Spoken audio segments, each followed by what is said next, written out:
Are we ending slavery or are we not? You decide. Now, I know many of you are aware that after we ended the chattel slavery, we transitioned to a prison labor system where many people ended up on the same plantations. Plantations today are used to fuel places like McDonald's and Target's produce, all the way down to renting out prison laborers as fast food cooks. Now, what you might not be aware of is we have made great strides here in California to solve these issues. Not only in the criminal justice scene by preventing people from going to prison for unjust causes, but also in the prison system. We have torn down our capital punishment facility, and in its place, we are doing an experiment where we job train and mental health rehabilitate the prisoners. And the goal of that is that we're going to get good paying jobs for people when they get out of prison. And what that means for you is you don't have to pay your taxes for their housing anymore by them going back in. They're going to pay taxes to pay back what they cost the state. Now, we have closed a lot of prisons here in California. I think there was 5 in the last decade, and a lot of those are in threat of being reopened. Now, Donald Trump has gone to places like Adelanto and taken it from 7 people to over 1,000 people. He's reopened prisons like California City. And my competition in this race, like Chad Bianco, has vowed to reopen prisons like the one in Susanville.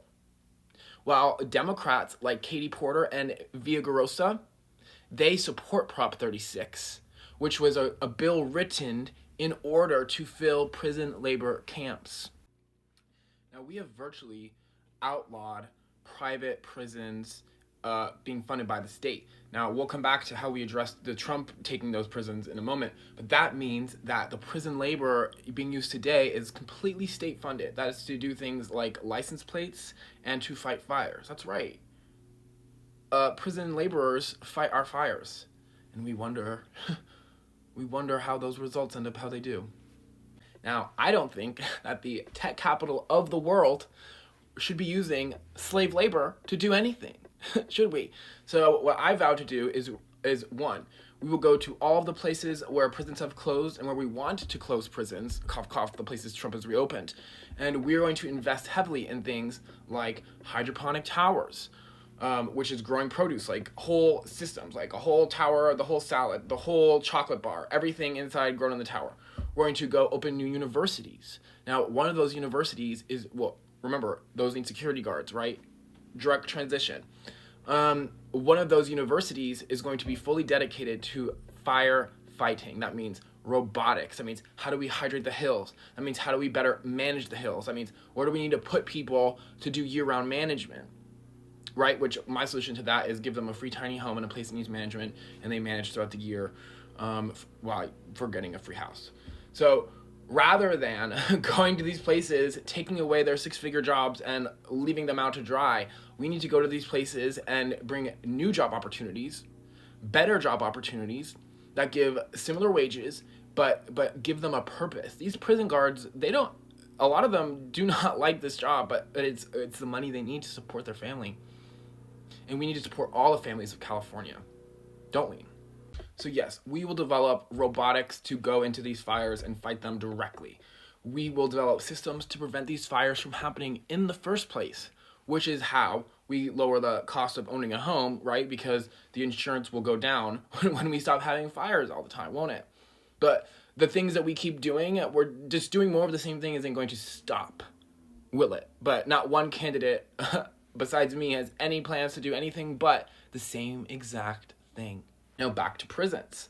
Once we have completed that experiment, which I vow to complete the experiment to ensure that we can prove that people will not come back to prison if we help them get a job, right? People don't want to be in prison unless they're homeless, which we need to address. So I vow to complete that experiment, and once we've done that, that means we can take that data, say, look, you are paying for this prison to farm products for this company, and that company is not paying a living wage, so then you're paying that company with your tax dollars for their food stamps for their workers. So you're paying for the farmers to live and for the workers to eat.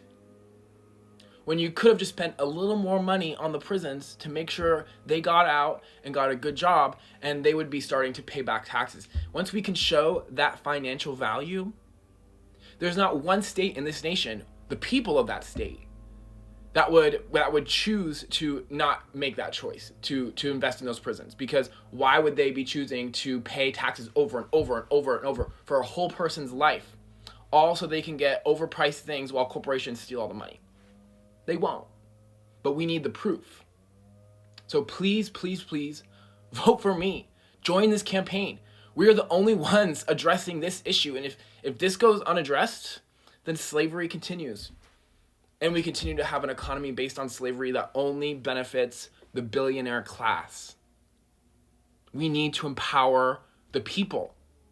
So join us and let's get it done.